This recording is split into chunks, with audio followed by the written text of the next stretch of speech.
The first blow came without warning. Alex Pretti's head snapped backward as the metal baton connected with his temple, the sickening crack echoing through the cold Minnesota night. Blood sprayed across the white snow, creating a pattern that would later become evidence in one of the most controversial cases in American immigration enforcement history. But in that moment, on January 24th, 2026, at 11:47 p.m., Alex Pretti had no idea that his final hours had begun, or that his death would ignite a firestorm that would shake the nation to its core.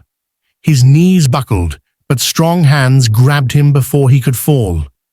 "Get him up," a voice barked. "We're not done yet." Alex's vision blurred, the streetlights of suburban Minneapolis creating halos of light that danced and swirled. He tried to speak, to ask what was happening, but his mouth filled with blood, the taste of copper and fear mixed on his tongue. How had a routine evening turned into this nightmare? What had he done to deserve this brutality? The answers to these questions would come, but not for Alex. For him, time was running out faster than anyone could have imagined. 3 hours earlier, Alex Pretti had been laughing. The 28-year-old restaurant manager sat in the corner booth of Angelo's Pizzeria, the establishment he'd helped build from a struggling family business into one of Minneapolis's most beloved Italian restaurants. His co-workers surrounded him, celebrating another successful Friday night service. The dining room had been packed, tips were good, and the weekend stretched ahead with promise. Alex raised his glass of Chianti, his dark eyes crinkling with genuine happiness. "More to the best team in Minnesota," he declared, his slight Italian accent still present, despite having lived in America for nearly 15 years. The others cheered, clinking their glasses against his. Maria Rodriguez, the head server, leaned across the table. "Alex, you saved us tonight when that party of 20 showed up without a reservation. I don't know how you made it work, but you did." Alex shrugged, his characteristic modesty on full display. "That's what family does. We make it work." Family. That word meant everything to Alex. Not just his biological family back in Italy, whom he called every Sunday without fail, but this chosen family he'd built in America. The dreamers, the immigrants, the people who'd come to Minnesota seeking better lives and found community in the warmth of Angelo's kitchen. But someone was watching. Across the street, parked in an unmarked black SUV, 3 men observed the celebration through tinted windows. Special Agent Derek Morrison sat in the driver's seat, his jaw tight, eyes fixed on the restaurant's front door. In the passenger seat, Agent Kyle Hendricks scrolled through a tablet, reviewing files and photographs. In the back, Agent Travis Reeves cleaned his service weapon with methodical precision. The click of metal on metal, a rhythmic counterpoint to the muffled music drifting from Angelo's. "That's him," Hendricks confirmed, holding up the tablet to show Morrison a photograph of Alex Pretti. 28 years old, entered the country on a student visa in 2011, overstayed by 6 months before getting an employment visa sponsored by the restaurant. That visa expired 14 months ago. He applied for renewal, but the application is still pending. Morrison nodded slowly, his fingers drumming on the steering wheel. "So he's technically illegal." Hendricks hesitated. "Technically, yes, but there are extenuating circumstances. His renewal application was filed on time. The delay is on our end, and he has no criminal record. Not even a parking ticket. This isn't exactly our typical priority case. Morrison's face hardened. Since when do we decide which laws to enforce? Illegal is illegal. We have our orders. But what were those orders exactly? Where had they come from? And why had Alex Pretti, a respected community member with no criminal history, suddenly become a target? These questions would haunt investigators for months to come. But on that January night, they remained unanswered, lurking in the shadows like the agents themselves. Inside Angelo's, the celebration continued. Alex checked his phone and saw a message from his girlfriend, Sarah Chen. "Movie tomorrow night. Missing you." He smiled and typed back, "Can't wait. Love you." He had no idea these would be among the last words he'd ever send her. He had no idea that tomorrow night would never come, that the movie would go unseen, that Sarah would be left with nothing but memories and questions that had no good answers. If you're watching this, make sure you stay until the end, because what happens next will shock you. And if you haven't already, hit that subscribe button and turn on notifications, because this story is far from over. At 10:30 p.m., Alex said his goodbyes. He hugged each co-worker, clapped the kitchen staff on their backs, and promised to see them Monday morning. "And don't work too hard this weekend," he called out as he pushed through the front door into the frigid Minnesota night. The temperature had dropped to 15 degrees below zero, and his breath formed clouds in the air. He pulled his coat tighter and walked toward his car, a 10-year-old Honda Civic, parked 3 blocks away. He didn't notice the SUV pulling away from the curb behind him. He didn't see the 3 men inside exchange glances and nods. He was thinking about Sarah, about the movie they'd see, about the life he was building in this country he'd come to love. The attack came at the corner of 5th and Hennepin. Alex was fumbling with his car keys, his fingers numb from the cold, when the SUV screeched to a stop beside him. Doors flew open. Before Alex could react, before he could even process what was happening, the 3 men in dark tactical gear surrounded him. No badges were visible, no identification was shown. "Alex Pretti?" Morrison's voice was hard, commanding. Alex nodded, confusion written across his face. "Yes? Can I help you?" Morrison grabbed Alex's arm, his grip like iron. "Immigration and Customs Enforcement. You're under arrest for violation of immigration law." Alex's mind reeled. "Arrested? Now? Here? Wait, there must be some mistake," he stammered, trying to pull away. "My visa renewal is pending.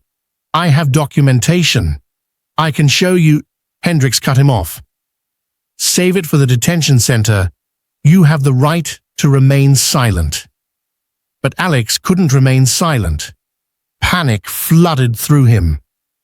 "Please, let me get my phone. Let me call my lawyer. You can't just—" That's when Morrison struck him. The baton appeared from nowhere, swinging with practiced efficiency. Alex cried out, staggering backward. Blood ran down his face, hot against the cold air. "Resisting arrest," Morrison announced, as if documenting the moment for an invisible recorder. Subject became violent and posed a threat. But Alex hadn't become violent. Multiple witnesses would later testify to this fact. Alex had simply tried to understand what was happening, had tried to exercise his legal rights. But in that moment, the truth didn't matter. What mattered was the narrative these agents were constructing, a narrative that would justify what came next. Hendricks and Reeves grabbed Alex's arms, yanking them behind his back with such force that something popped in his left shoulder. Alex screamed. The pain was incredible, radiating down his arm and into his chest. Handcuffs clicked into place, cutting into his wrists. "Please," Alex gasped. "You're hurting me. I'm not resisting. I'm not—" Another blow, this time to his ribs. Alex felt something crack, the pain stealing his breath. He doubled over, or tried to, but the agents held him upright. "Get him in the vehicle," Morrison ordered, "before someone sees." But someone had already seen. In a second-floor apartment overlooking the intersection, Jennifer Walsh stood at her window, phone in hand. She'd heard the commotion and looked out to see what was happening. What she witnessed would change her life forever. She watched three men in tactical gear beating a helpless man. She watched them drag him toward an unmarked vehicle. She watched one of them strike the victim repeatedly while the others held him. Without hesitation, Jennifer started recording. Her hands shook, making the video shaky, but she captured everything. The violence, the brutality, the casual cruelty of men who believed they were above the law. "Oh my God," she whispered, her voice barely audible on the recording. "Oh my God, they're killing him." She wasn't wrong. Down on the street, Alex Pretti was dying. The agents threw him into the back of the SUV with such force that his head struck the metal frame. Blood splattered across the interior. Alex lay crumpled on the floor, gasping for air, his broken ribs making each breath agony. Morrison climbed into the driver's seat. Hendricks took the passenger side, and Reeves sat in the back, his boot pressing down on Alex's back to keep him immobile. "Where are we taking him?" Reeves asked, though his tone suggested he already knew the answer. Morrison met his eyes in the rearview mirror. Somewhere quiet, somewhere we can ask our questions without interruption." Alex's blood ran cold. Through the pain and fear, he understood. This wasn't a normal arrest. This wasn't procedure. This was something else entirely, something dark and dangerous. "Please," he whispered, his voice barely audible. "Please don't hurt me anymore. I'll cooperate. Whatever you want to know, I'll tell you." Morrison laughed, a sound devoid of humor or warmth. "Oh, you'll tell us everything, Pretti. Before this night is over, you'll tell us things you didn't even know you knew." The SUV pulled away from the curb, leaving only blood in the snow to mark where Alex Pretti's nightmare had begun. Above, Jennifer Walsh's fingers flew across her phone screen, dialing 911 with shaking hands. "I need to report an assault," she told the dispatcher. "3 men just beat someone and took him. They said they were ICE agents, but I don't know if that's true. There's blood everywhere. Please, you have to send someone." The dispatcher's calm voice tried to gather information. "Ma'am, can you describe the vehicle?" Jennifer rattled off details, her words tumbling over each other. "Black SUV, no license plates that I could see, tinted windows. They went south on Hennepin. The man they took, he was bleeding so badly. They hit him with something, a baton maybe. Please, you have to find him." But even as she spoke, even as she gave her statement and sent the video to the police, Jennifer knew deep down that it might already be too late. Something about the way those men had moved, the casual violence they displayed, told her this wasn't going to end well. The SUV drove for 20 minutes, winding through industrial areas and abandoned lots until Morrison pulled into a warehouse district on the outskirts of the city. The buildings here were dark, empty, their windows broken and walls tagged with graffiti. During the day, a few businesses operated out of the less decrepit structures, but at night, this place belonged to the rats and the homeless. And now, to Alex Pretti and his captors. Morrison killed the engine. The sudden silence was deafening, broken only by Alex's labored breathing from the back seat. "Get him out," Morrison ordered. Reeves opened the back door and dragged Alex onto the frozen ground. Alex tried to stand, but his legs wouldn't support him. He collapsed onto the asphalt, the cold seeping through his clothes. His whole body was pain now, a symphony of agony that made thinking difficult. "Please," he managed, looking up at the three men who stood over him like judges rendering a verdict. "Please tell me what you want. I don't understand what's happening." Hendricks crouched down beside him, his face close to Alex's. "What we want, Mr. Pretti, is information. We know you've been helping other illegals in the area. We know Angelo's has been a hub for undocumented workers. We know you've been facilitating their employment, providing them with fake documentation, helping them evade immigration enforcement." Alex's eyes widened. "That's not true. I've never done any of that. Angelo's only employs legal workers. We verify everyone's documentation. We follow all the laws." Morrison kicked Alex in the stomach, the blow sending fresh waves of pain through his already battered body. "Don't lie to us. We have sources. We have testimony. We know what you've been doing." But they didn't know, because it wasn't true. Later investigations would prove this beyond any doubt. Alex Pretti had never helped facilitate illegal immigration. Angelo's employment records were impeccable. Every worker was properly documented. Every I-9 form correctly filed. The accusations were fabrications, lies created to justify what was happening. But why? Why would ICE agents target an innocent man? What was the real reason for this brutality? Alex tried to explain, tried to defend himself, but the words came out garbled, choked with blood and pain. "I'm telling the truth. I don't know what your sources told you, but they're wrong. Please, you can check the restaurant's records. You can interview the employees. You'll see I'm innocent." Reeves laughed, a harsh sound in the cold night. "Innocent? You're illegal, Pretti. That makes you guilty by definition." Alex shook his head, immediately regretting the movement as the world spun. "My visa renewal is pending. I filed all the paperwork on time.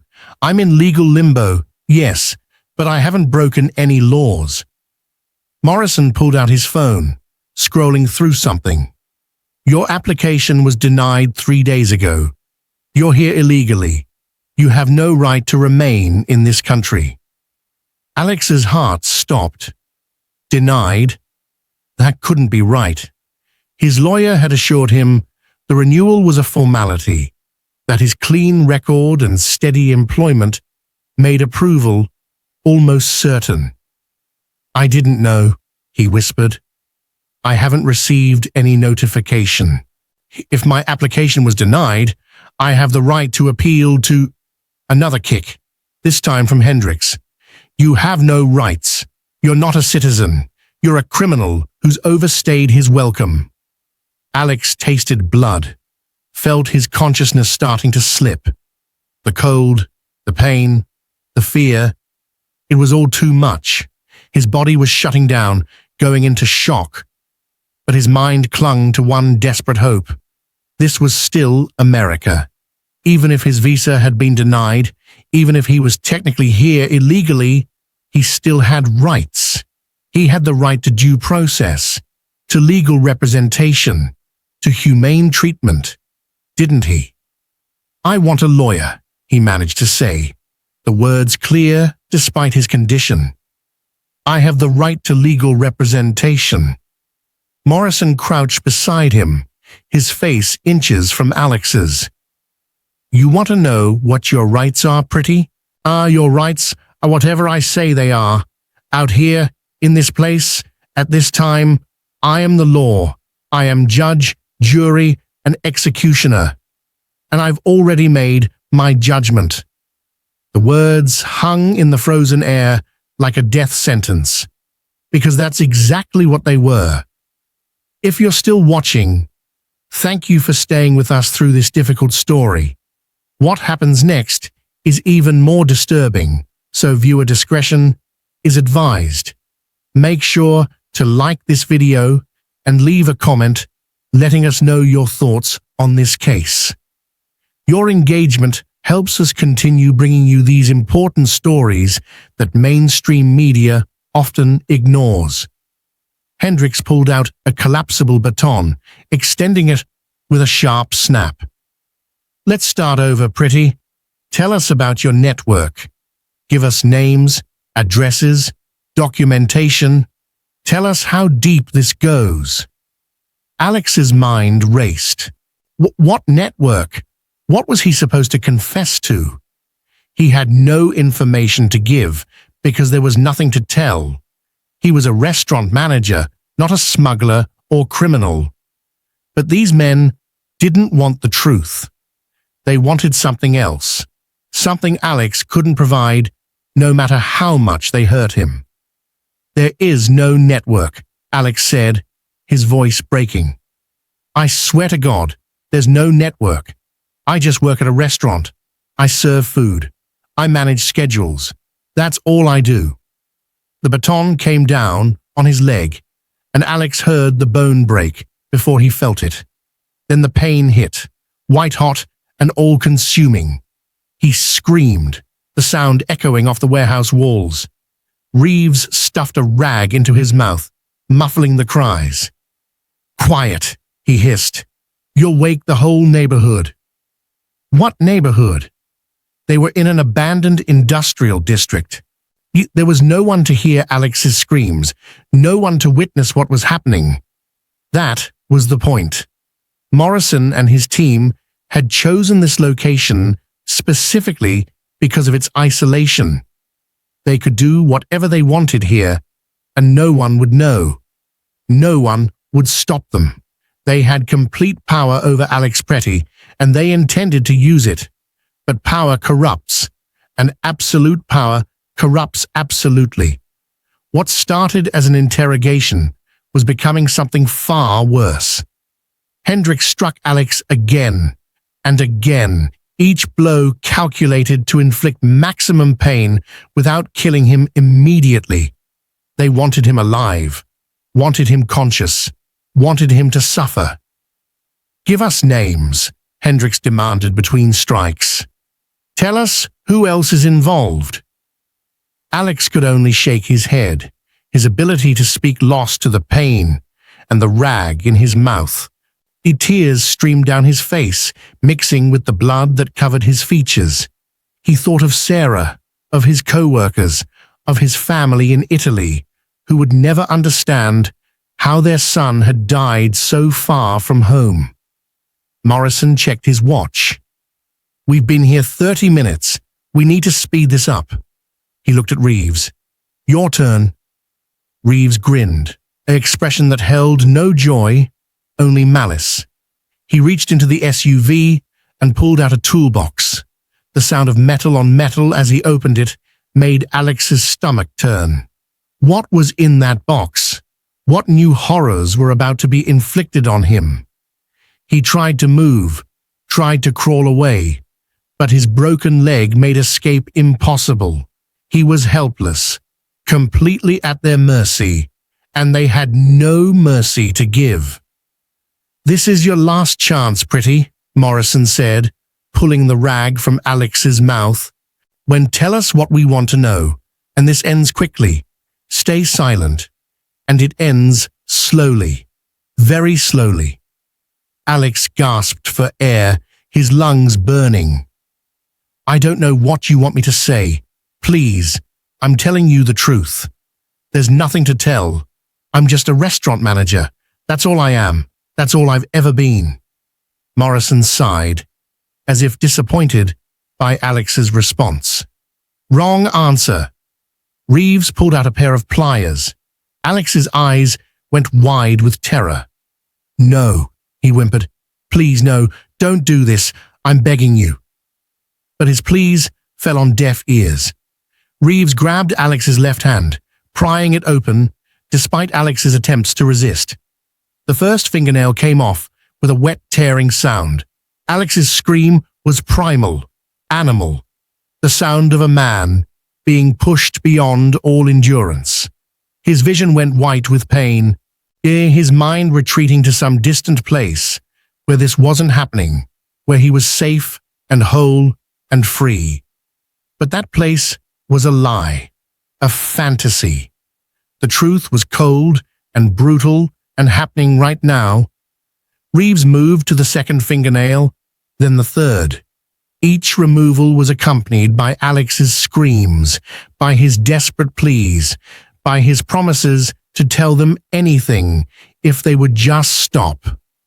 But he had nothing to tell, no information to trade for mercy. His innocence, the very thing that should have protected him, had become his death sentence, because innocent men couldn't confess to crimes they hadn't committed, couldn't provide information they didn't have.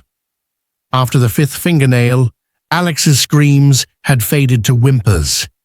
He was going into shock, his body's last defense against unendurable pain.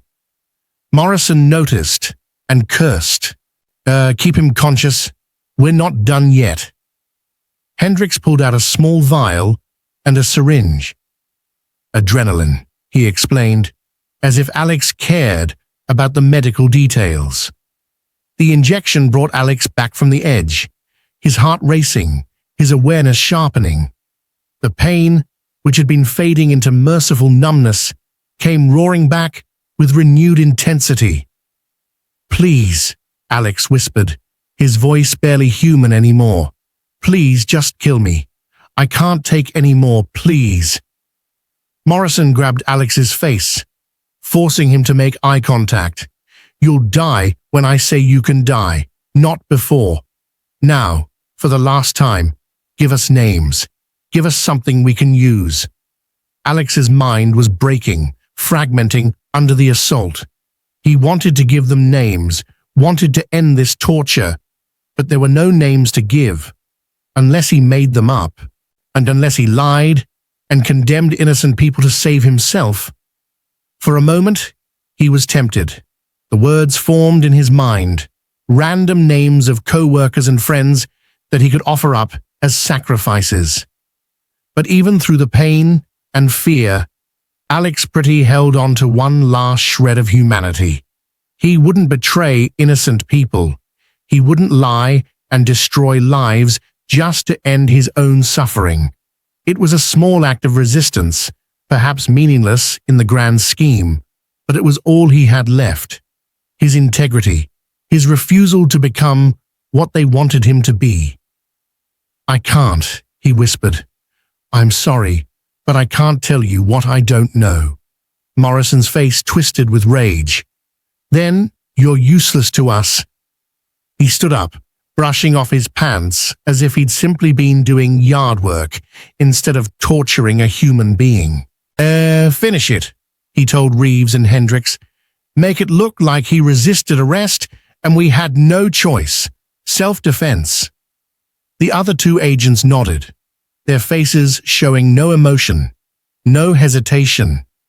This wasn't their first time. That realization hit Alex like another blow. They'd done this before. How many other victims had there been? How many other innocent people had died in abandoned warehouses and empty lots? Reeves pulled out his service weapon. Alex closed his eyes, accepting what was coming. At least it would be over. At least the pain would stop. He thought of Sarah one last time, of the future they would never share, the children they would never have, the life that was being stolen from them both. I love you, he whispered. though she couldn't hear him. "I'm sorry." The gun pressed against his temple. Alex held his breath, and waiting for the end, but it didn't come. Not yet. Hendricks grabbed Reeves's arm. "Wait, we need to stage this right. If it looks too much like an execution, there'll be questions." Morrison nodded. "Good thinking. Take off the handcuffs, rough him up some more so it looks like there was a struggle. Then we'll say he attacked us and we had no choice." They removed the handcuffs from Alex's wrists, the sudden release making him gasp. His hands were ruined, fingers missing their nails, bleeding and swollen. He couldn't have fought back if his life depended on it, which, ironically, it did. Reeves and Hendricks grabbed Alex by the arms, hauling him to his feet. His broken leg couldn't support his weight, and he collapsed. They pulled him up again, propping him against the warehouse wall. "Come on, Pretti," Reeves taunted. "Fight back. You make this interesting." Alex could barely stand, let alone fight. His body was broken, his spirit crushed. All he wanted was for this nightmare to end. But these men were going to make him suffer until the very last moment. They were going to extract every ounce of pain they could from his dying body. Hendricks punched Alex in the face, the blow snapping his head back against the brick wall. Alex felt his nose break, felt teeth come loose in his mouth. Blood filled his throat, choking him. He coughed, spraying red across the front of Hendricks's tactical vest. The agent looked down at the blood, his face darkening with anger. "You got blood on me, you piece of shit." He hit Alex again and again, each blow harder than the last. Alex's consciousness wavered, flickering like a candle in the wind. Morrison checked his watch again. Wrap this up. We've been here too long." Reeves nodded and raised his gun.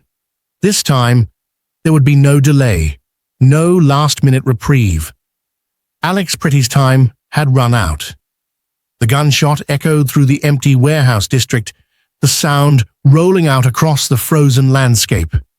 Birds, roosting in nearby buildings, took flight in a panic of wings. And in that moment, at 1:23 a.m. on January 25th, 2026, Alex Pretti died. His last thoughts were of Sarah, of his family, of the life he'd loved and lost. His last emotion was not hatred for his killers, but sadness for all the things he would never get to do, all the moments he would never experience. The three agents stood over his body, breathing heavily, their breath visible in the cold air. Morrison holstered his weapon. "All right, let's get our story straight." And we approached him for questioning regarding his immigration status. He became violent, attacked us with his fists, and we had no choice but to defend ourselves. The shooting was justified. Hendricks and Reeves nodded, already rehearsing their statements in their minds. They'd done this dance before. They knew how to cover their tracks, how to manipulate the system to protect themselves. But this time would be different. This time, they'd left a witness.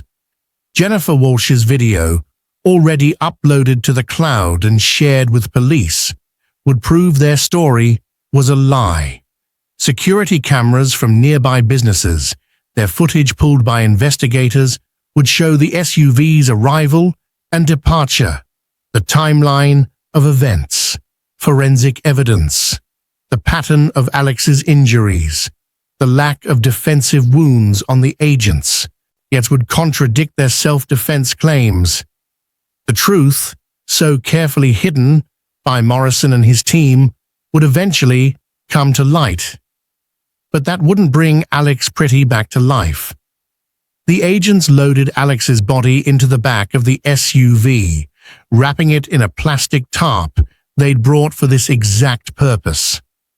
Morrison drove while Hendricks called their supervisor, Special Agent in Charge, Robert Garrison. "We had an incident with the Pretti target," Hendricks reported, his voice steady and professional. "Subject became violent during arrest. We were forced to use lethal force. Body is secure. Requesting instructions for disposal and reporting." There was a long pause on the other end of the line. Then Garrison's voice, tight with barely controlled anger. "What the hell did you do, Hendricks? This was supposed to be a simple arrest and deportation. How did it turn into a shooting?" Hendricks glanced at Morrison, who kept his eyes on the road. "Subject resisted arrest and assaulted multiple agents. We had no choice. The shooting was clean and justified." Another pause. "Bring the body to the Minneapolis field office. We'll handle this internally. And Hendricks, this better be exactly as clean as you say it is." But it wasn't clean. It was about as messy as an operation could get. Within hours, Jennifer Walsh's video would be circulating on social media. Within days, it would have millions of views. Within weeks, it would spark protests across the country and launch multiple investigations. And the story of Alex Pretti's death would become a rallying cry for immigration reform advocates and a source of shame for an agency already struggling with public trust. But in that moment, driving through the pre-dawn darkness of Minneapolis, Morrison and his team believed they would get away with it. They believed their badges and their positions would protect them from consequences. They were wrong. At 3:15 a.m., Sarah Chen woke from a nightmare she couldn't quite remember. Her heart was racing, her sheets soaked with sweat despite the cold bedroom. She reached for her phone, expecting to see a good-night text from Alex. There was nothing. That was odd. Alex always texted her before bed, without fail. She sent him a message. "Hey, you okay? Just had a weird feeling. Love you." The message showed, as delivered, but not read. Sarah tried to push down, the anxiety rising in her chest. He was probably just asleep. Everything was fine, except everything wasn't fine. At that exact moment, Alex Pretti's body was being photographed and documented at the ice field office. His injuries catalogued with clinical detachment. A preliminary report was being drafted, one that would claim Alex had violently resisted arrest, had attacked 3 armed agents, had forced them to use lethal force in self-defense. The report was a masterpiece of creative writing, fiction dressed up as fact, a lie that would have been accepted as truth if not for one crucial piece of evidence: Jennifer Walsh's video. Detective Maria Santiago of the Minneapolis Police Department received the call at 4 a.m. "We've got a body at the ICE field office," her sergeant told her. "Shooting during an arrest. Feds are claiming self-defense, but we've got video evidence that suggests otherwise. I need you and your partner on this right away." Santiago sat up in bed, already reaching for her clothes. A police shooting was always complicated, but a federal shooting, that was a whole different level of complexity. Add in potential video evidence contradicting the official story, and you had a powder keg waiting to explode. Santiago and her partner, Detective James Rodriguez, arrived at the Icefield office at 5 a.m. The building was a fortress of concrete and steel, its windows tinted, its entrance guarded by armed officers. Santiago flashed her badge. "Detective Santiago and Rodriguez, Minneapolis PD. We're here about the shooting." The guard checked a list and nodded, opening the door to let them in. Inside, the building was cold and sterile, all hard surfaces and fluorescent lights. They were led to a conference room where Special Agent in Charge Robert Garrison waited. Garrison was in his 50s, with iron-gray hair and the kind of face that had seen too much and believed too little. He shook hands with the detectives, his grip firm and brief. "Thank you for coming so quickly. This is a tragic situation. One of our operations went sideways, and a subject died as a result of his own violent actions." Santiago pulled out her notebook. "I'd like to hear the full story from the agents involved, and I'd like to see the body." Garrison's face tightened. "The agents are being debriefed currently. They'll be available for your interview within the hour. As for the body, it's in our medical examination room. I should warn you, it's not pleasant. The subject fought viciously before he was neutralized." Rodriguez spoke for the first time. "We've seen plenty of bodies, sir. I'm sure we can handle it." Garrison nodded and led them down a hallway to a room at the back of the building. He opened the door, and Santiago felt her stomach turn. Alex Pretti's body lay on a metal table, still partially wrapped in the plastic tarp. Even from the doorway, the extent of his injuries was visible. His face was pulverized, barely recognizable as human. His hands were ruined, fingernails missing, fingers bent at unnatural angles. His leg was clearly broken, the bone protruding through his pants. This wasn't the body of a man who'd been shot in self-defense. This was the body of someone who'd been tortured. Santiago had seen her share of violence in 15 years on the force. But this made her sick. This was evil, pure and simple. "Jesus Christ," Rodriguez whispered. "What the hell happened to him?" Garrison's face remained impassive. "As I said, he fought viciously. My agents were forced to subdue him before the situation escalated further." Santiago stepped closer to the body, her trained eye cataloging the injuries. These injuries didn't come from a fight. These came from sustained, deliberate torture. Look at his hands. Those fingernails were removed with tools, not torn off in a struggle. Look at his face. Those are repeated methodical blows, not defensive strikes. Garrison's jaw tightened. "Detective, I understand you have a job to do, but let's be clear about something. My agents acted in accordance with their training and the law. If the subject sustained injuries during his resistance, yes, that's unfortunate, but not criminal." Santiago turned to face him, her dark eyes hard. "Sir, with all due respect, this is a crime scene. This man was murdered. And until I've completed my investigation, those agents are suspects. I'll need to interview them separately, review all documentation, and examine any physical evidence. If you're still with us, thank you for watching this difficult but important story. The investigation is about to take a dramatic turn, so stay tuned.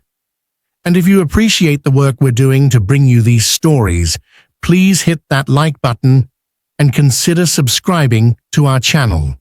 Your support means everything to us." Garrison's face flushed with anger.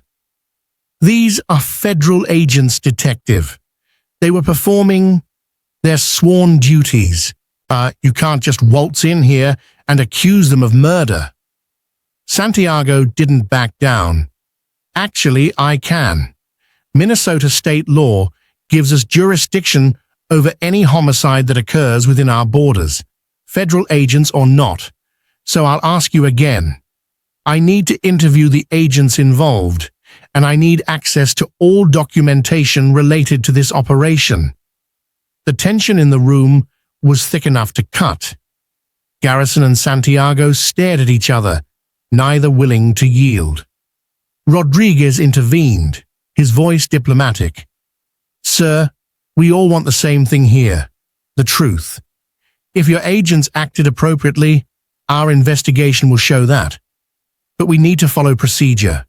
I'm sure you understand. Garrison held Santiago's gaze for another moment, then nodded curtly. Fine, but this goes through official channels. I want everything documented and everything by the book. And I want legal representation present for my agents during questioning. Santiago agreed. That's their right. But the questioning happens today, now. The first interview was with Agent Travis Reeves. He sat across from Santiago and Rodriguez in a small interrogation room, his lawyer beside him, a corporate attorney named Marcus Webb, who specialized in representing law enforcement. Reeves looked calm, collected, his hands folded on the table. Santiago started the recording equipment. Agent Reeves, please state your name and badge number for the record. Reeves complied, his voice steady. Special Agent Travis Reeves, badge number 4287. Santiago began with simple questions, establishing timeline and basic facts. Reeves's answers were textbook perfect, clearly rehearsed, and he'd been part of a team assigned to arrest Alex Pretti for immigration violations. They'd located him leaving Angelo's Pizzeria at approximately 10:30 p.m. They'd approached him to effect the arrest, identifying themselves as ICE agents. Pretti had immediately become combative, refusing to comply with lawful orders. The situation had escalated rapidly, with Pretti attacking Agent Morrison. They'd been forced to defend themselves. Describe the attack, Santiago prompted. Reeves leaned forward slightly. Pretti punched Agent Morrison in the face, then tried to grab his service weapon. We had no choice but to physically restrain him. He continued to fight, kicking and punching. We transported him to a secure location for questioning, but he remained violent throughout. Eventually, when he lunged at Agent Hendricks, we were forced to use lethal force. It was a good story, coherent and detailed. It would have been convincing if Santiago hadn't already seen Jennifer Walsh's video. Agent Reeves, Santiago said, pulling out her tablet, I'm going to show you some footage. I want you to tell me if this matches your recollection of events. She pressed play. The video was shaky, but clear. It showed 3 men in tactical gear surrounding a 4th man. It showed them striking him repeatedly. It showed the victim raising his hands defensively, not offensively. It showed him being thrown into a vehicle while clearly injured and not resisting. There was no lunge, no attack, no justification for the violence inflicted.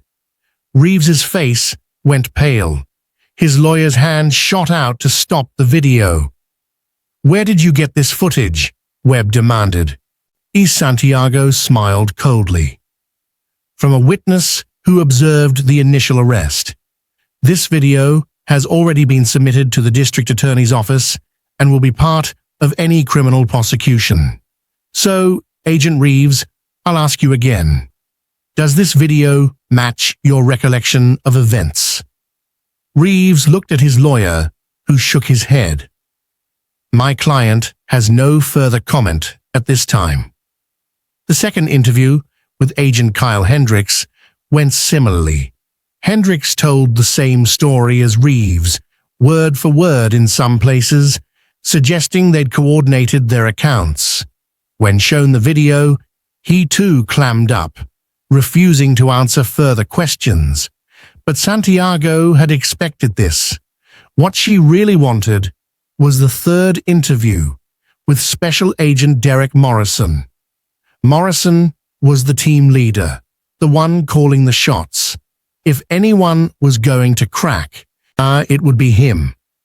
Morrison entered the interrogation room like a man preparing for battle. His lawyer, a different attorney named Susan Blackwell, was known for her aggressive defense of law enforcement officers. Morrison sat down, his posture rigid, his face expressionless.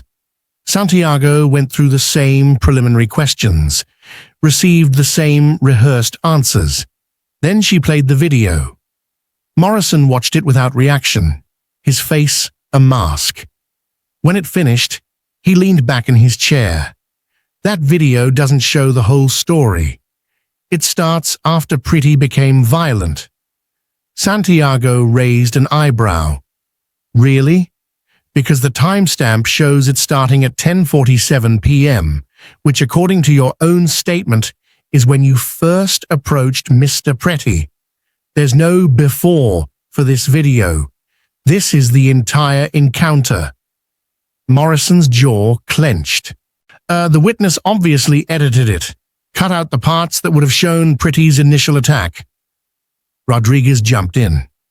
The video has been examined by digital forensics. It's unedited and continuous. There are no cuts, no alterations. Morrison's composure began to crack. Look, Pretti was a violent criminal who attacked federal agents. We did what we had to do to subdue him and protect ourselves. If he died, that's on him, not us. Santiago leaned forward. Agent Morrison, Alex Pretti's autopsy is being performed as we speak. Preliminary findings show that he was tortured before he was killed. His fingernails were removed with pliers. His bones were broken systematically. He was beaten over the course of hours. This wasn't a sudden defensive shooting. This was murder. Blackwell interrupted. That's your interpretation, detective. The injuries could have been sustained during the struggle to subdue a violent subject. Santiago pulled out a folder and spread photographs across the table. Crime scene photos showing the warehouse where Alex had been taken. Photos of blood patterns, of discarded tools, of the clear signs of prolonged torture. Your clients took Mr. Pretti to an abandoned warehouse. They tortured him for information he didn't have. Then they executed him. These photos prove it. The video proves it. The forensic evidence proves it. The only question now is why? Why Alex Pretti? What made him a target? Morrison's face had gone from red to white. Sweat beaded on his forehead. He looked at his lawyer, who shook her head firmly. Agent Morrison, I strongly advise you not to answer any further questions. But Morrison was cracking. Santiago could see it. The weight of what he'd done, the evidence piling up against him, was becoming too much to bear. I want a deal, he said suddenly. I want immunity in exchange for my full cooperation. Blackwell's eyes went wide. Derek, don't say another word. Morrison ignored her, his eyes locked on Santiago. I'll tell you everything. Who gave the orders, why we targeted Pretti, all of it. But I want immunity from prosecution. Santiago glanced at Rodriguez, then back at Morrison. I can't make that deal. That's up to the district attorney. But I can call her right now, get her down here, and we can see what she's willing to offer. Morrison nodded, slumping in his chair. Make the call. 30 minutes later, District Attorney Rebecca Harris sat in the interrogation room, her assistant beside her, taking notes. This Harris was a formidable woman in her 40s, known for her tough stance on corruption and her perfect conviction record. She listened to Morrison's offer, then responded with her own. Here's what I'm willing to do, Agent Morrison. Plead guilty to second-degree murder and conspiracy charges. In exchange, I'll recommend a sentence of 20 to 25 years instead of life without parole. You'll testify against your co-defendants and anyone else involved in this conspiracy. That's my offer. Take it or leave it. Morrison licked his lips, his hands shaking. Blackwell tried one more time to intervene. Derek, please. Think about your family, your career. Don't do this. But Morrison had already decided. The evidence against him was overwhelming. His career was over either way. At least this way, he might see freedom again before he died. I'll take it, he said quietly. I'll tell you everything. And he did. Over the next 3 hours, Derek Morrison laid out a conspiracy that reached far beyond 3 rogue agents. He explained that he and his team had been recruited by a private contractor named Vanguard Security Solutions, a company that worked with ICE to identify and apprehend undocumented immigrants. Vanguard had a quota system, bonuses paid for each deportation successfully completed. But recently, the quotas had increased and the bonuses had gotten more substantial. Agents who met their targets received cash payments and career advancement opportunities. Alex Pretti had been targeted not because he was dangerous or involved in criminal activity, but because he was an easy mark. His visa had expired, making him technically deportable. He had no criminal record, making him a low-risk apprehension that could be quickly processed. Morrison and his team had planned to arrest Alex, transport him to a detention center, and add another successful deportation to their quota. But then things had gone wrong. Terribly, catastrophically wrong. Morrison claimed that Alex had resisted, though the video clearly showed otherwise. He claimed they'd needed to restrain him forcefully, though the injuries told a different story. When pressed, Morrison finally admitted the truth. They'd taken Alex to the warehouse to interrogate him because they'd received false intelligence from Vanguard suggesting he was part of an immigrant smuggling network. They'd believed that getting him to confess and provide names would lead to multiple arrests, and dramatically increasing their quota numbers and bonuses. But there was no network, Santiago stated. Morrison nodded miserably. No, there wasn't. But we didn't know that at the time. We kept pushing, kept questioning, kept thinking he'd break and give us something. By the time we realized there was nothing to give, it was too late. He was too injured. We couldn't take him to a hospital without explaining what happened. So he trailed off, unable to finish the sentence. Santiago finished it for him.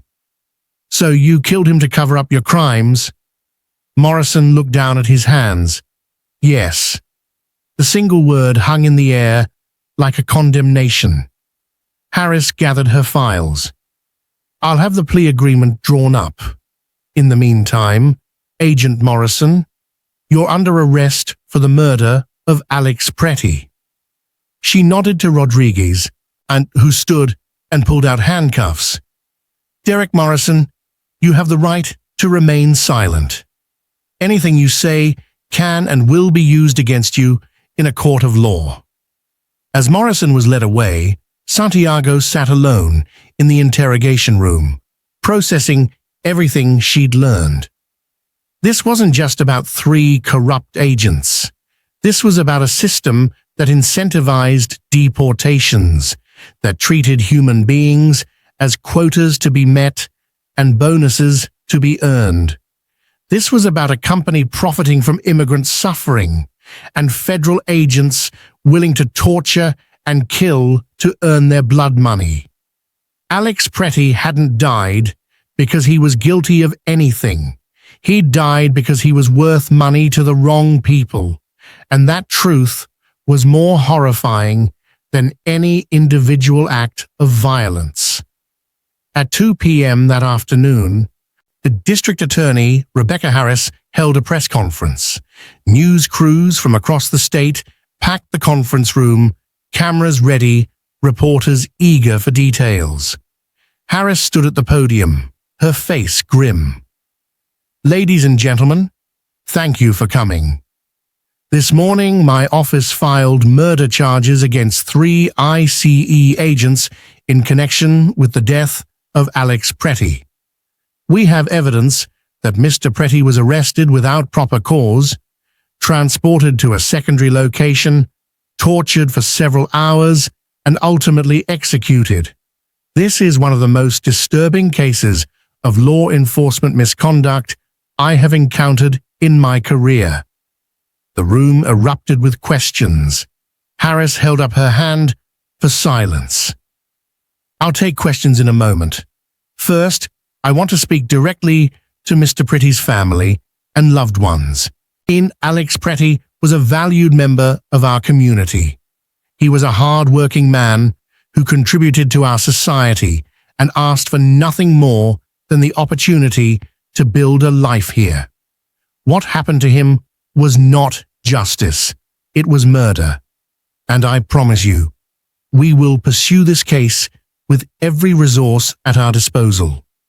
She paused, gathering herself. "Now, I'll take your questions." The first reporter stood. "District Attorney Harris, you mentioned 3 agents. Can you provide their names?" Harris nodded. "Special Agent Derek Morrison, Special Agent Kyle Hendricks, and Special Agent Travis Reeves have all been charged with second-degree murder, kidnapping, and conspiracy. Morrison has agreed to plead guilty and cooperate with the investigation in exchange for a reduced sentence. Hendricks and Reeves are maintaining their innocence." Another reporter. "What about the company you mentioned, Vanguard Security Solutions?" Harris's face hardened. "That investigation is ongoing. We believe Vanguard's quota system and bonus structure created an environment where agents were incentivized to make arrests, regardless of whether those arrests were legally or morally justified. We're examining whether the company and its executives can be held criminally liable." A third reporter stood. "Is this an isolated incident, or do you believe there are other victims?" Harris took a deep breath. "Based on Agent Morrison's testimony, we have reason to believe this is not the first time agents have used excessive force or engaged in misconduct to meet their quotas. We're reviewing all deportation cases handled by Morrison's team over the past 2 years. We're also coordinating with federal investigators to examine similar cases in other jurisdictions. If you or someone you know has information about potential misconduct by ICE agents, please contact our office immediately." The news spread like wildfire. By evening, Alex Pretti's name was trending on social media. Hashtags like Justice for Alex and Indice Violence dominated conversations. Protests erupted in Minneapolis and quickly spread to other cities. Thousands of people took to the streets, demanding accountability and reform. The outrage wasn't limited to immigration advocates. People across the political spectrum were horrified by what had happened. This wasn't about immigration policy or border security, and this was about basic human decency and the rule of law. At Angelo's Pizzeria, Alex's co-workers gathered to mourn. Maria Rodriguez, the head server, stood in the dining room surrounded by pictures of Alex. Candles flickered on tables, casting dancing shadows on walls covered with memories. "He was one of the best people I've ever known," Maria told a local news reporter, tears streaming down her face. "He cared about everyone. He made this restaurant a family. And they killed him for nothing. For a quota. For money. How do we come back from that? How do we trust a system that let this happen?" Sarah Chen sat in her apartment, watching the news coverage in numb disbelief. Just yesterday morning, Alex had been alive. They'd been planning their weekend, talking about the future, making promises they both believed they'd keep. Now he was gone, taken in the most brutal way imaginable. The grief was overwhelming, but so was the anger. She picked up her phone and called District Attorney Harris's office. "I'm Sarah Chen," she told the assistant, who answered. "I was Alex Pretti's girlfriend. I want to help with the case. Whatever you need, whatever I can do, I'll do it." The assistant's voice was gentle. "Miss Chen, I'm so sorry for your loss. I'll have someone from our office contact you tomorrow to take your statement. In the meantime, please take care of yourself. We're going to get justice for Alex." Sarah hung up, but she wasn't convinced. Justice felt impossible. How do you punish people for taking someone's entire future? How do you balance the scales when one side holds a life and the other holds nothing but consequences and prison time? But she had to try. For Alex, for herself, for all the other Alex Prettis out there who might face similar fates if nothing changed. Make sure you stick around, because we're about to reveal crucial information that the mainstream media hasn't been reporting. And if you're finding value in this coverage, please share this video with others who need to hear Alex's story. Every share helps us reach more people and create pressure for real change. The federal government's response was swift and calculated. The Department of Homeland Security issued a statement condemning the agent's actions as contrary to the values and mission of ICE. The agency's director, a political appointee named Michael Brennan, held his own press conference. These individuals acted outside the scope of their authority and in violation of department policy. They do not represent the thousands of dedicated agents who serve honorably every day. We are cooperating fully with the state's investigation and conducting our own internal review. But critics weren't satisfied with this response. Senator Maria Gonzalez, a longtime advocate for immigration reform, called for congressional hearings. "This isn't about a few bad apples," she told reporters. "This is about a system that dehumanizes immigrants, that treats them as criminals instead of human beings." Alex Pretti's murder is a symptom of a much larger problem. We need a complete overhaul of how immigration enforcement operates in this country. Other lawmakers echoed her calls, and within days, the Senate Judiciary Committee announced it would hold hearings on the matter. The Vanguard Security Solutions initially tried to distance itself from the scandal. The company's CEO, Richard Thornton, released a statement claiming that the agents had grossly exceeded their authority and that the company had no knowledge of or involvement in the torture and murder of Alex Pretti. But as investigators dug deeper, they uncovered emails and internal documents that told a different story. Vanguard's quota system was explicitly designed to push agents to maximize deportations. Bonuses were structured to reward speed and volume over care and accuracy. One email, sent by a Vanguard executive to ICE team leaders, was particularly damning. "Gentlemen," it read, "the current numbers are unacceptable. We need to see a 40% increase in deportations this quarter. I don't care how you achieve it, but achieve it you will.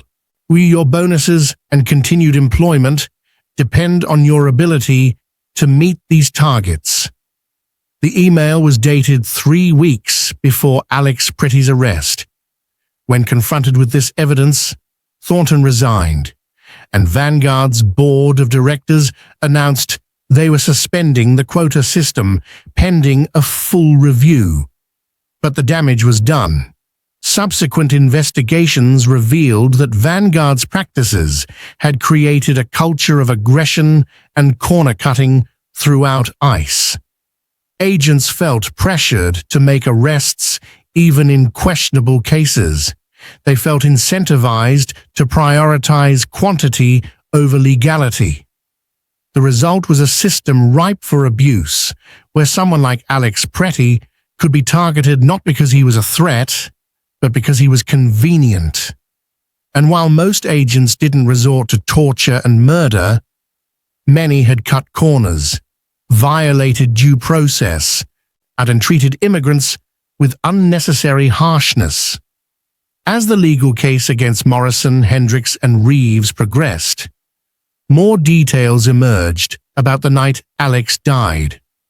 Morrison's testimony painted a picture of escalation and panic. They'd taken Alex to the warehouse, intending to question him roughly, but not to kill him. But as the interrogation continued, and it became clear that Alex had no information to give, they'd panicked. They couldn't release him because he'd seen their faces, knew their names, could report what they'd done. They couldn't take him to a detention center because his injuries would raise too many questions. So they'd made the decision to eliminate the problem. To eliminate Alex. Morrison described the moment with clinical detachment during his testimony, but the horror of it was palpable. We discussed our options for about 10 minutes, he told the courtroom. Hendricks suggested we could claim he'd tried to escape, and we'd shot him in pursuit. Reeves thought we should make it look like a gang killing, dump the body in a high-crime area. I decided we should stick as close to the truth as possible, claim he'd attacked us during the arrest, and we'd shot him in self-defense. The courtroom was silent, except for the sound of Sarah Chen's quiet sobs. She sat in the front row, surrounded by Alex's co-workers from Angelo's. They'd attended every day of the trial, a silent reminder of the real human cost of the defendant's actions. Morrison continued, "We staged the scene, roughed him up more to make it look like there'd been a fight. Then I shot him in the head. We wrapped the body and transported it back to the field office, where we called in the incident and started writing our reports." The defense attorneys for Hendricks and Reeves tried to argue that Morrison was lying to save himself, that he'd acted alone or with limited involvement from their clients. But the evidence contradicted this theory. Forensic analysis showed that all three agents had blood on their clothing and equipment. DNA evidence placed all three at the warehouse. Cell phone records proved they'd been together throughout the night. And Jennifer Walsh's video showed all three participating in the initial assault. The trial lasted 6 weeks. Prosecution witnesses included Jennifer Walsh, who described what she'd seen from her window. Medical examiners, who detailed Alex's injuries and explained how they proved systematic torture rather than a sudden struggle. ICE agents, who testified about Vanguard's pressure to meet quotas and the culture of corner-cutting it created, and Morrison himself, who provided a detailed timeline of events and acknowledged his role in Alex's death. The defense tried to paint Alex as a criminal who'd brought his fate upon himself by being in the country illegally. They tried to argue that the agents had acted in good faith, based on faulty intelligence about Alex's involvement in immigrant smuggling. They tried to suggest that the interrogation had been legal and that Alex's death, while tragic, was a justified response to his violent behavior. But the jury wasn't buying it. The evidence was too clear, the lies too obvious. After 3 days of deliberation, the jury returned with their verdict. Kyle Hendricks, guilty on all counts, and Travis Reeves guilty on all counts. Derek Morrison's plea deal meant he didn't face a jury trial, but his guilty plea was officially entered into the record. The judge, a 65-year-old African-American woman named Constance Williams, scheduled sentencing for 3 weeks later. "This case has been a travesty from beginning to end," she told the courtroom. "3 men who swore an oath to protect and serve instead became torturers and murderers. They will face the full consequences of their actions." At the sentencing hearing, several people spoke on Alex's behalf. Maria Rodriguez told the court about Alex's kindness and work ethic. A regular customer from Angelo's described how Alex had helped him during a difficult time, lending him money when he couldn't make rent and refusing to accept repayment. Alex's brother, who'd flown in from Italy, spoke through tears about the family's loss. "My brother came to America because he believed in this country. He believed in the dream, in the promise of opportunity and justice. Your officers destroyed that dream. They destroyed him, and they destroyed our family." Sarah Chen's testimony was the most powerful. She stood at the podium, her hands gripping the edges so hard her knuckles turned white. "Alex was my best friend, my partner, my future. We were going to get married. We were going to have children. We were going to grow old together. All of that is gone now, stolen by 3 men who saw him as nothing more than a number on a quota sheet. They didn't see his humanity. They didn't care about his dreams, his family, his life, and they reduced him to a target and destroyed him without remorse." She turned to look directly at Hendricks and Reeves, who sat at the defense table in orange jumpsuits. "I hope you think about Alex every day for the rest of your lives. I hope you remember his face, his voice, his screams as you tortured him. I hope it haunts you, because it will haunt me forever. And I hope that when you're sitting in prison, you'll finally understand what you took from this world. Not just a man, but all the good he would have done, all the people he would have helped, all the love he would have shared. That's what you destroyed, and no prison sentence will ever be enough punishment for that."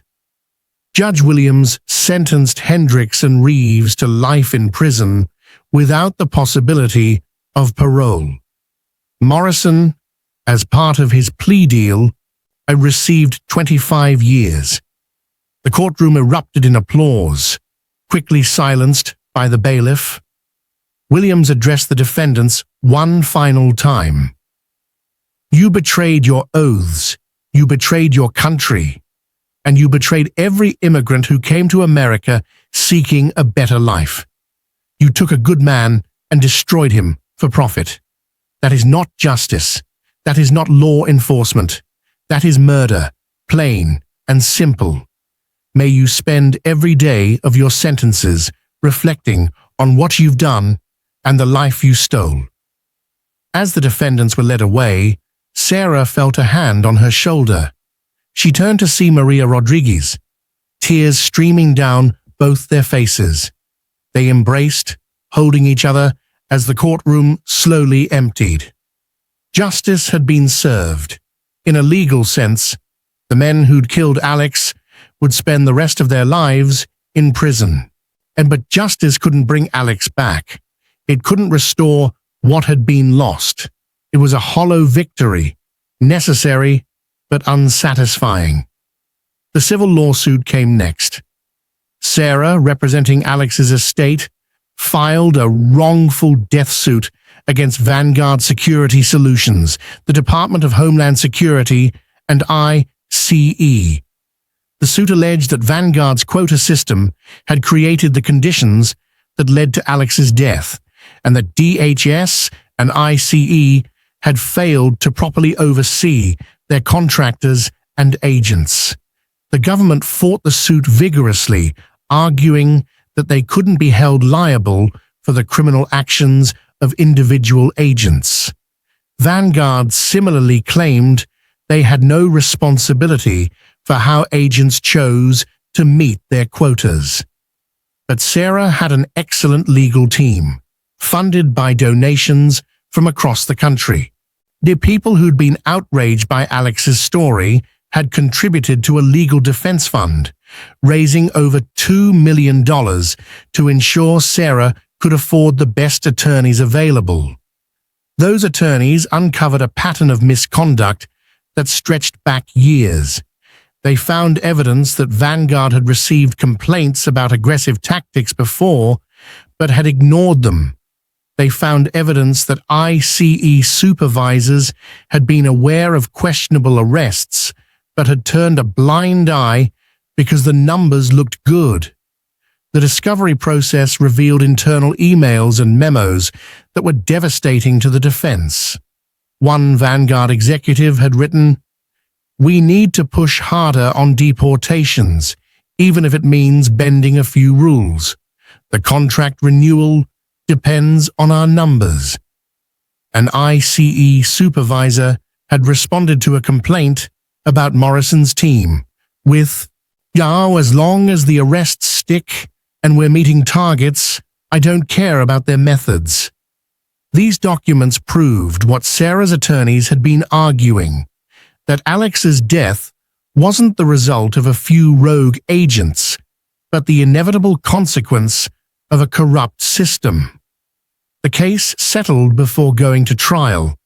Vanguard agreed to pay $15 million and to permanently cease all operations related to immigration enforcement. The company would also cooperate with ongoing federal investigations into similar contractors. The federal government agreed to pay $25 million and to implement sweeping reforms of ICE operations, including the elimination of quota systems, improved training on use of force, and enhanced oversight of all arrests and detentions. It was one of the largest settlements in immigration enforcement history, as Sarah donated most of the settlement money to immigrant advocacy organizations and to a scholarship fund created in Alex's name. The fund would help young immigrants pursue their education, the same dream that had brought Alex to America in the first place.